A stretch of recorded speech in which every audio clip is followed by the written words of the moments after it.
자, 오늘은 다윗의 범죄죠. 지난주 승리 확신으로 싸우는 전쟁 속에서 오늘 갑자기 다윗이 범죄를 저질렀습니다. 자, 그런데 오늘 사무엘하 11장 1절에서 5절인데 5절까지만 읽었는데 오늘은 12장 15절까지 사실은 성경을 같이 살펴봐야 돼요. 그 내용은 12장 15절까지의 내용입니다. 자, 우리 오늘 읽었던 내용 잘 알죠? 밧세바 이야기. 잘 알죠? 자, 그러면 우리가 성경 내용을 알기 전에 먼저 뭘 알아야 되냐면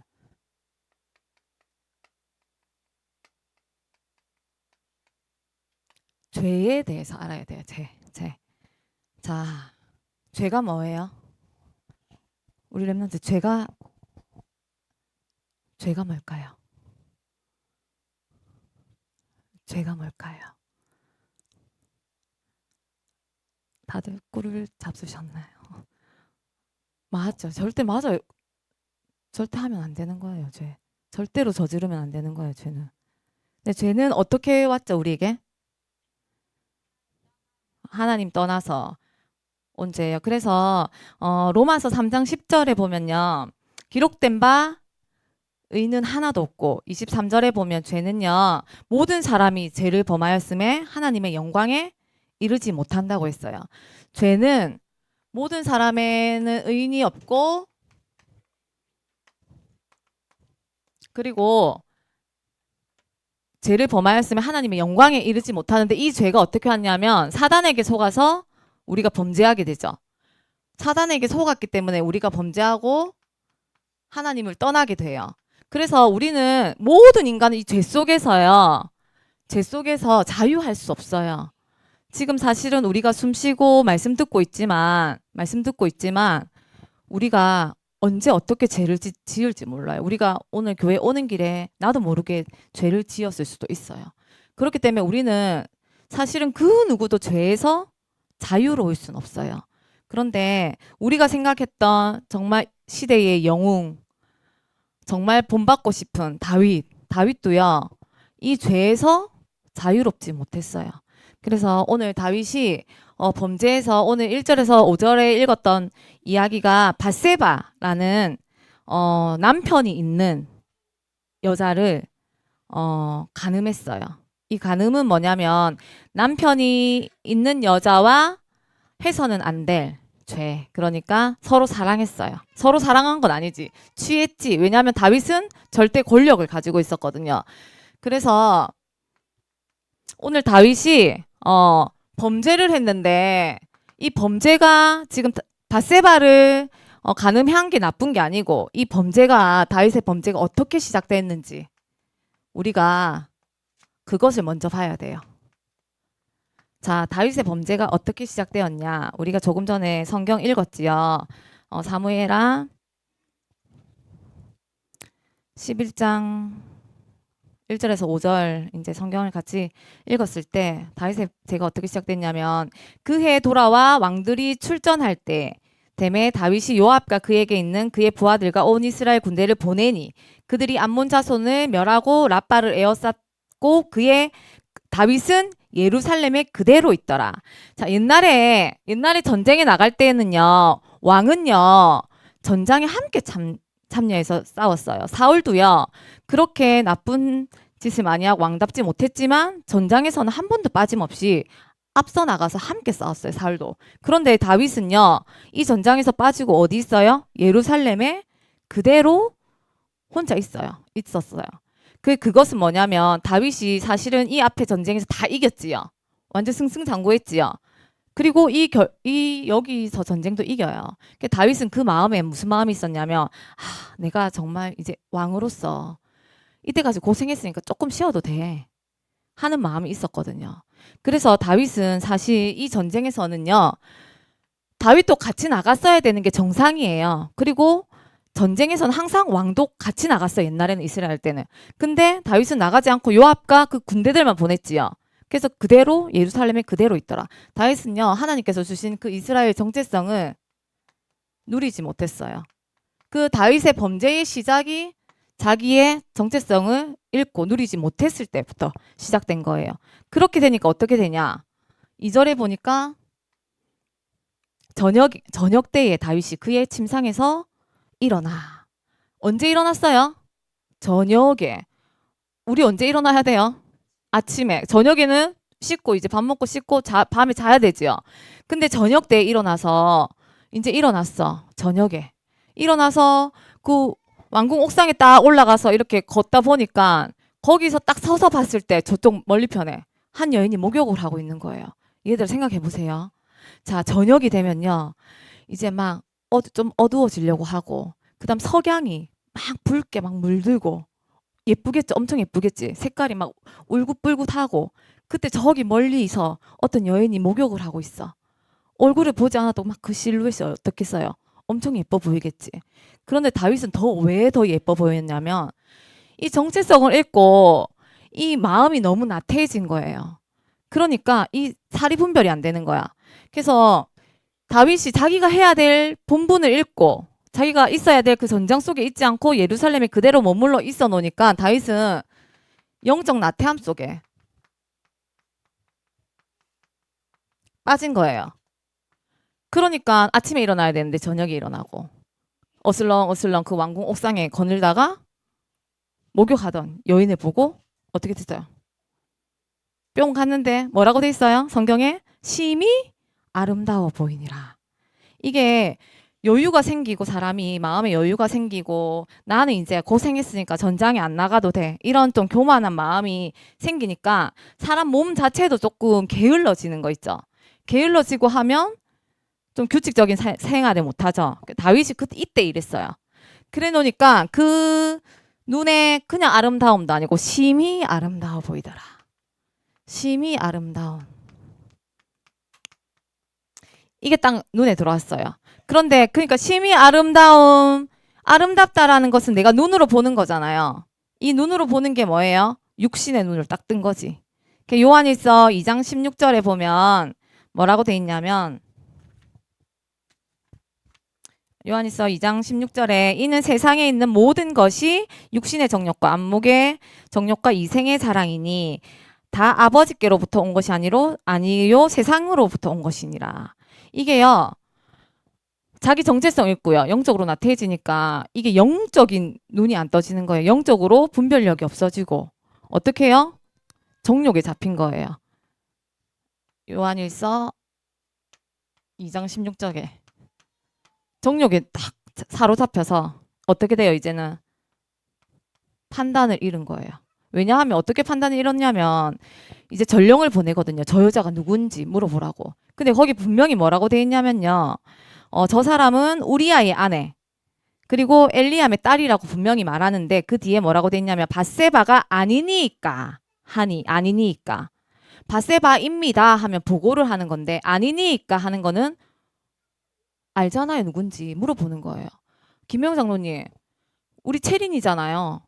아는 사람이죠. 체린이잖아요. 근데 체린입니다 하면 제가 소개해 주는 거잖아요. 근데 체린이잖아요 하면 아는 사람을 말하는 거거든요. 분명히 다윗은요 밧세바가 누군지 알았어요. 적혀 있지요. 엘리암의 딸이요 그리고 우리아의 아내. 그런데 나중에 보면 밧세바의 할아버지가 더 유명한 사람 뒤에 나온 더 유명한 사람이에요. 다윗의 책사였거든. 책사. 그 전쟁에 나가면 뭐 이렇게 옆에서 조언해주고 전쟁을 이렇게 할 수 있도록 도와주는 사람인데 그 손녀였거든요. 그런데 그걸 알면서도 데리고 오라고 해요. 그러니까 이 영적 판단력이 완전히 없어진 거죠. 영적 판단력이 완전 없어졌어요. 왜? 정체성을 잃어버리니까. 어떻게 돼요? 나태해지고 그리고 이제 육신의 눈을 뜨기 시작했고 이제 판단력까지 없어져서 결국은 어떻게 돼요? 하나님이 짓지 말라고 한 죄를 짓지요. 출애굽기 20장 14절이죠. 14절에 간음하는 죄를 짓게 됩니다. 그런데 다윗이 죄를 지은 걸 분명히 알았어요. 알면 우리가 죄를 지으면 어떻게 해야 돼요? 시온이 전선사님한테 잘못했어. 그럼 어떻게 해야 돼요? 어떻게 해야 돼요? 그렇게 있을 거예요? 어떻게 돼요? 미안하다 사과해야 되지요. 사과해야 되잖아. 전도사님이 만약에 온유리한테 잘못했어. 근데 미안하다 사과 안 하고 온유리 지나갈 때마다 마음속으로 어떡하지 사과할까 말까 하다가 하루가 지나고 이틀이 지나고 3일이 지나고 10일이 지나고 에이 모르겠다 까먹었겠지 하고 그냥 그 다음날부터는 그냥 쌩 까고 지나가는 거야. 온유리를 봐도. 그러면 돼요 안 돼요? 안 돼요. 그런데 다윗은요 이 죄를 짓고도 하나님께 회개하지 않았어요. 그리고 어떻게 했냐? 다윗은요 어떻게 했냐면 이제 그 관심이 회개는커녕 다윗의 이제 관심이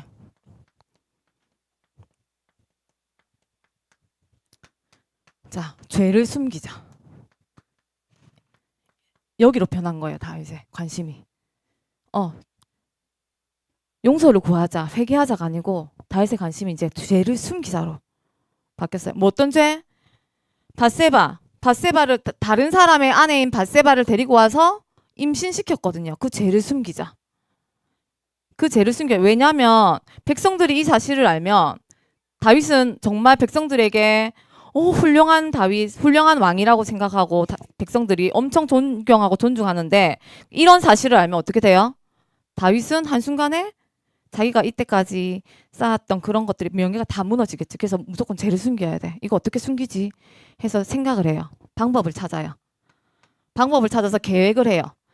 그런데 그 방법이 무슨 방법이었냐면 자기가 그 방법을 찾아요. 인본주의를 써요. 방법이 무슨 방법이냐면 밧세바의 남편 있어요. 남편 이름 아는 친구. 우리야를요. 불러요. 전장에 있던 우리야를 불러요. 우리야를 불러서 밧세바랑 동침하게 해요. 아, 밧세바랑 우리야랑 잠을 자면 그 아이가 우리야의 아이라고 하면 되겠다. 이 계획을 짜요. 그런데 그 계획이 실패했어요. 왜냐하면 우리야는 엄청 충성된 일꾼이었거든요. 그래서 전쟁 중에는 우리 동지들은 전쟁에서 싸움하고 있는데 나는 편하게 집에서 잘 수 없다. 그래서 집에 안 들어가고 군인들 같이 샀거든요. 동료들과. 그래서 두 번째로 생각했던 게 다윗이 술을 많이 먹여야 되겠다. 술을 많이 먹여서 자기 집에 보내야 되겠다 했는데 술을 먹여도 우리아가 집에 안 들어갔어요. 왜냐하면 끝까지 그 전쟁이 끝날 때까지 자기는 집에 가서 부인하고 자지 않겠다. 왜냐하면 동료들과 함께 하겠다. 그걸 다짐하거든요. 그래서 마지막에 생각해낸 게 뭐냐면 다윗이 우리아를 죽이려고 계획을 해요.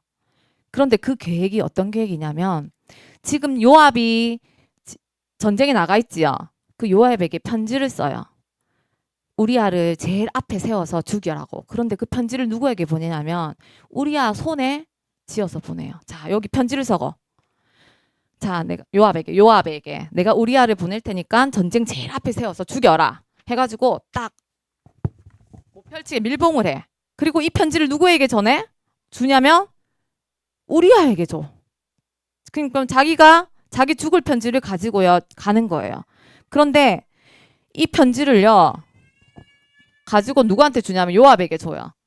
근데 지난주에 요압이 어떻게 됐어요? 승리의 확신을 가지고 전쟁에서 싸웠지요. 하나님의 그 승리의 확신을 가지고. 그런데 오늘요 이 편지를 받은 요압은요 어떻게 하냐면요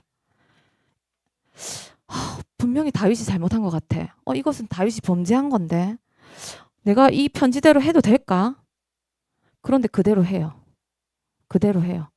우리가 유연아 옆에 친구가 잘못했어. 잘못한 걸 봤어.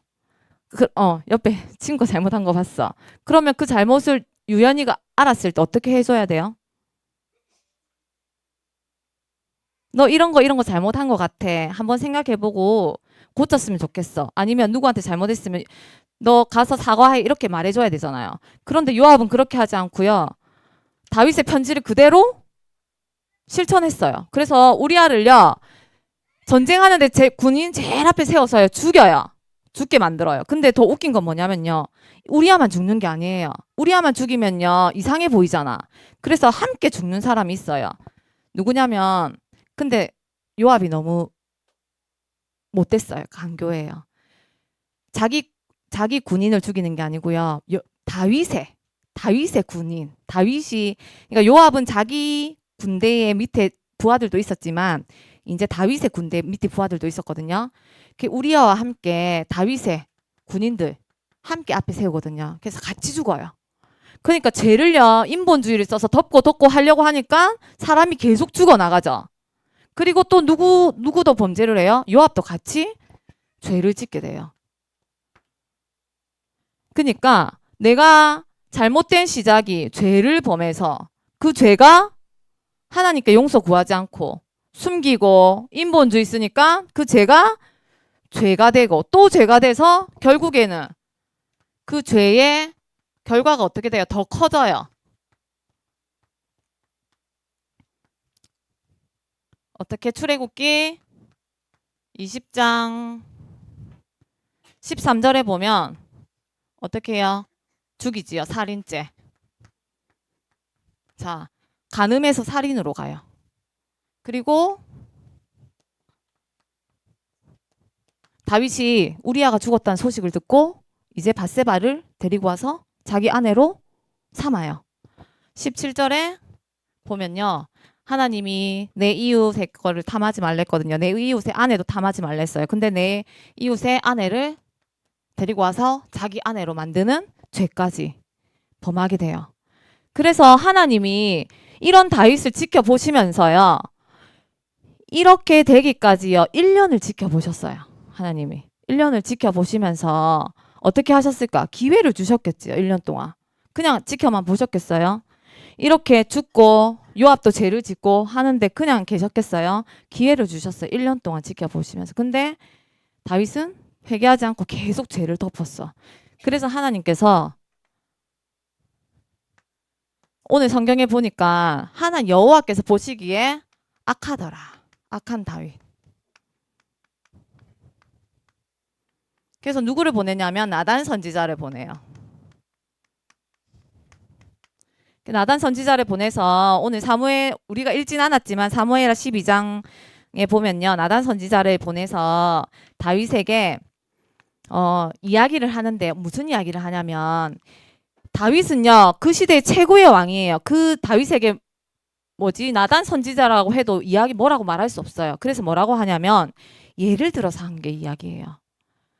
뭐라고 하냐면 다윗 왕이시여 세상에 이제 가난한 자와 부자가 있는데 이 부자는요 양도 많고 소도 많고 엄청 부자고 가난한 자는 새끼 암양 한 마리밖에 없다. 그 암양은 내 가족이고 그 칙솔들의 친구고 우리가 그 암양을 가난한 자는 키우는데 어떤 행인이 갔다. 그럼 그 옛날에는 행인이 지나가면 대접을 해야 되거든요. 어떤 행인이 지나가는데 그 부자가 보고 자기 것을 내어주기 싫어서 왜냐면 부자는 엄청 많아서 자기는 재물이 많아서 자기 거 하나 내어줘도 되잖아요. 그런데요 부자가 내 것을 내어주기 싫어서 가난한 자 그 암새끼 한 마리 있는 것을요 잡아다가 행인에게 내어줬다. 그걸 비유했거든요. 그러니까 다윗이 뭐라고 하냐면 어떻게 그런 사람이 있냐. 그 사람 마땅히 죽어야 한다. 막 그렇게 이야기를 해요. 그러니까 나단 선지자가 다윗에게 뭐라 하냐면 그 사람이 너다. 그 사람이 당신이다. 그 말을 듣고 다윗이 내가 너무 큰 죄를 지었구나. 알게 돼요. 그래서 다윗은요. 하나님께 회개를 하는데 하나님께서 뭐라고 말씀하시냐면 내가 왜 너를 악하게 보냐면 나의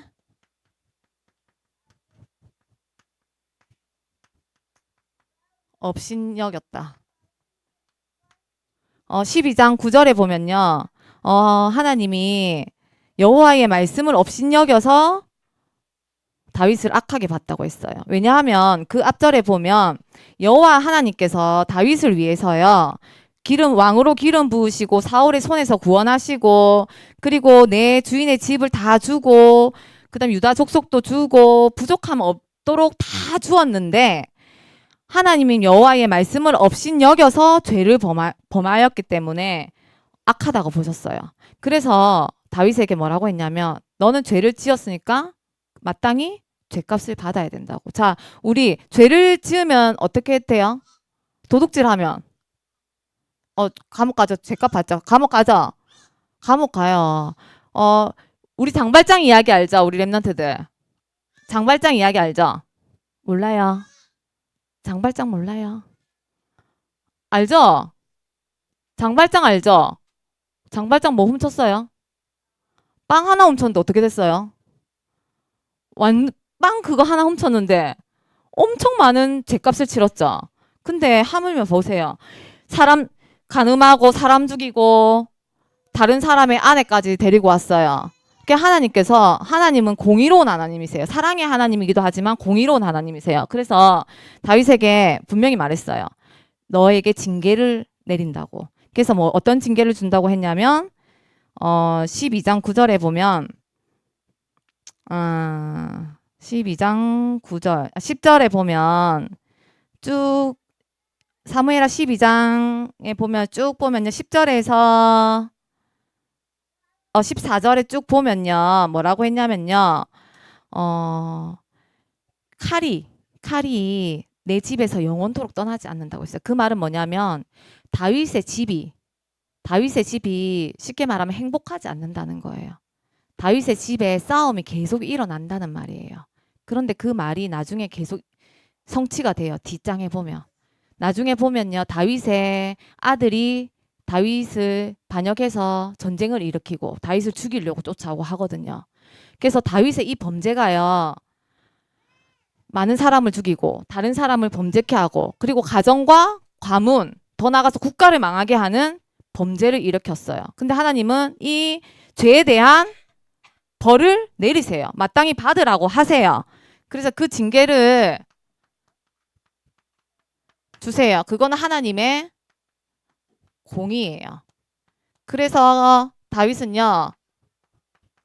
하나님께 엎드려서 회개해요. 진짜 잘못했다고. 어떻게 회개하냐면 12장 13절에 보면 다윗이 나단에게 이르되 내가 여호와께 죄를 범하였노라 하매 나단이 다윗에게 말하되 여호와께서도 당신의 죄를 사였나니 당신이 죽지 아니하리라. 다윗이요 정말 진심으로 하나님께 앞에 회개하는데 오늘 우리 암송구절 보면요. 시편 51편 17절인데 이게 말이 좀 어려워요. 하나님께서 구하시는 제사는 상한 심령이라 이렇게 돼 있는데 이게 무슨 말이냐면요. 다윗이 얼마큼 회개를 했냐면 왜 우리가 희생 제물을 드릴 때 옛날에 보면요. 제사를 드릴 때 만약에 소를 잡으면요.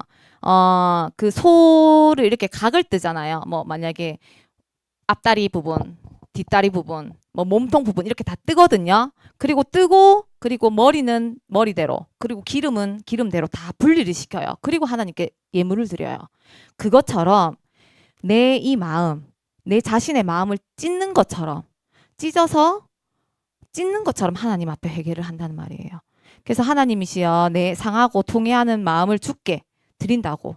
그러니까 자신이 저지른 이 인격적이고 윤리적인 이 죄가 어디서부터 왔냐면 자기 마음, 그다음 생각, 심령부터 왔기 때문에 이 모든 것을 찢고 부시고 꺾어서 하나님 앞에 드린다고. 회개한다고.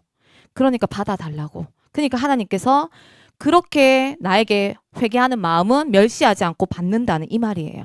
그래서 우리가 하나님 앞에 용서를 구하거나 회개할 때 하나님 잘못했어요 봐주세요. 이게 아니고요. 진짜 다윗처럼 내가 죄를 짓게 된 이 마음과 심령, 내 머릿속의 생각 모든 것을 진짜 내가 범죄했지만 내가 그 상대방이라는 생각을 하고 진짜 이 마음이 찢겨지고 그리고 진짜 부셔지고 꺾이는 마음으로 하나님 앞에 엎드려야 돼요. 그게 참 회개예요. 하나님이 그 회개를 받아주신다고 오늘 말씀하셨어요. 그래서 우리 랩런트들이 혹시나 내 친구에게 뭐 잘못했다. 혹시나 내가 용서 구해야 될 일이 있다. 이런 것도 있을 거예요. 분명히 있을 거예요. 근데 그런 것들이 그냥 쉽게 난 사과했어. 미안해. 이렇게 지나가지 말고 진짜 다윗이 회개한 것처럼 내 마음을 찢고 부수고 진짜 꺾어서 하나님 앞에 참으로 회개할 때 하나님께서는 사랑의 하나님이십니다. 그 회개를 받으시고 진짜 우리를 사랑하셔서 우리를 끝까지 하나님과 함께 하도록 인도하십니다. 그래서 우리가 정말로 하나님 앞에 다윗처럼 비록 죄는 지었지만 내 마음을 꺾고 부수고 찢어서 회개할 때 하나님께서는 그 마음을 돌이키시고 또 그 사랑을 회복하실 줄 믿습니다. 그래서 우리는요, 날마다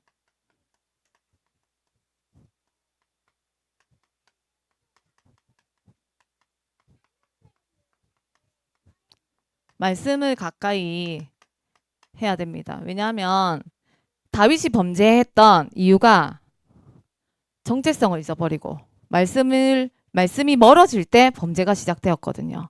그래서 우리가 신명기 6장 4절 9절에 보면 여호와 하나님을 사랑해서 내 마음과 뜻과 힘을 다해서 사랑하라고 했잖아요. 그리고 뭐라고 했어요? 6장 4절 9절에 보면 이스라엘이라 들으라 우리 하나님 여호와는 오직 유일한 여호와시니 너는 마음을 다하고 뜻을 다하고 힘을 다하여 내 여호와를 사랑하라. 오늘 내게 명하는 이 말씀을 너는 마음에 새기고 그리고 내 자녀들에게 부지런히 가르치고 또 쭉 집 문설주와 바깥문에 기록할지니라. 그래서 마음을 가까이 말씀을 사랑하고 말씀을 가까이 해서 말씀과 멀어지는 일이 없도록 우리는 날마다 힘써야 돼요. 다윗이 말씀과 멀어지고 정체성을 잊어버리고 그 영적인 나약함이 있을 때 사단이 틈타서 그 틈을 공격해서 죄를 짓게 하고 그 죄가 또 죄를 짓게 하고 결국은 인본주의를 써서 많은 사람을 죽게 하고 가정과 가문과 더 나아가서 국가에 재앙을 가지고 오는 결과를 낳았어요. 그렇기 때문에 우리는 항상 하나님께서 주시는 말씀을 가까이 해야 됩니다. 그리고 우리도 죄에서 자유롭지 못해요. 그래서 날마다 깨어 있어야 돼요. 베드로전서 5장 8절에 근신하라 깨어라. 누가 우리를 삼키려고 쫓아온댔어요? 누가 우리를 태평아 누가 우리 삼키려고 쫓아와요? 우리를 누가 삼키려고 쫓아와요? 누가 쫓아오죠? 대적마귀가 오잖아요. 대적마귀가 두루 다니면서 삼킬 자를 찾고 있어요. 지금도 찾고 있어요. 예배드리는 이 시간에도 말씀을 가까이 하지 않고 사랑하지 않는 누군가를 삼키려고 쫓아다니고 있어요. 그래서 우리는 항상 근신하고 깨어 있어야 돼요. 우리는 죄에서 자유롭지 못하기 때문에 어느 틈에서 죄가 들어올 수도 있기 때문에 항상 근신하고 깨어서 하나님의 말씀을 가까이 하고 사랑하는 렘넌트들로 날마다 좀 배우고 확신한 일 속에 거해야 됩니다. 그래서 우리가 이렇게 해야 되는 이유는 결국은 우리는 하나님께서 237 5천 종족 살리는 서밋으로 부르셨기 때문입니다. 우리가 사실 나 혼자 잘 먹고 잘 살려면요. 이거 안 해도 돼요. 나 결혼 잘해가지고요. 애 놓고 우리 가정 잘 살려면요. 저거 안 해도 돼요. 그리고 내 후대 손손 잘 먹고 잘 살려면요. 저거 안 해도 돼요. 그런데요. 우리가 정말로 237 5천 종족의 언약이 내 마음속에 있다면 말씀을 가까이 하고 사랑해야 돼요. 그때 하나님께서 저 서밋에 응답을 주세요. 다윗이 서밋이었지만 근신하고 깨어있지 않은 이 상태에서 죄가 들어와서 많은 일들이 있었지요. 그래서 우리도 하나님께서 237 5천 종족의 서밋으로 불러주셨어요. 그래서 날마다 우리가 깨어서 말씀을 가까이 하고 사랑하는 우리 렘넌트들 되시기 예수 그리스도 이름으로 기도드립니다. 자, 우리가 죄에서 자유할 수 있어요, 없어요? 죄에서 자유할 수 있어요, 없어요? 없어요. 없어요. 그래서 항상 말씀을 가까이 하고 사랑해야 됩니다. 이번 한 주간도 우리 렘넌트들 하나님의 말씀을 사랑하고 그리고 항상 깨어서 기도하는 우리 렘넌트들 되시기 바랍니다. 자, 기도하겠습니다. 사랑의 하나님, 은혜와 사랑에 감사합니다. 다윗의 범죄를 통해서 하나님, 우리 모든 인간도 죄에서 자유할 수 없고 하나님의 그 은혜 없이는 정말 구원의 그 길에 이룰 수 없음을 말씀을 통해서 또 확인했습니다. 하나님, 사단과 죄와 그 지옥의 권세 아래서 우리를 구원하시고 참 이스라엘로 불러 주셨사오니 날마다 말씀을 가까이 하고 말씀을 사랑하여 우리를 대적하는 마귀로부터 근신하고 깨어서 하나님께서 우리를 불러주신 그 사명을 지키고 감당하는 237 5천 종족 서밋의 증인으로 설 수 있도록 우리 렘넌트들을 축복하여 주시옵소서. 이번 한 주간도 하나님 우리에게 주신 이 언약 붙잡고 언약이 현장에서 성취될 수 있도록 우리 렘넌트들을 또 축복하여 주시옵소서. 감사드리며 예수 그리스도 이름으로 기도드립니다. 아멘.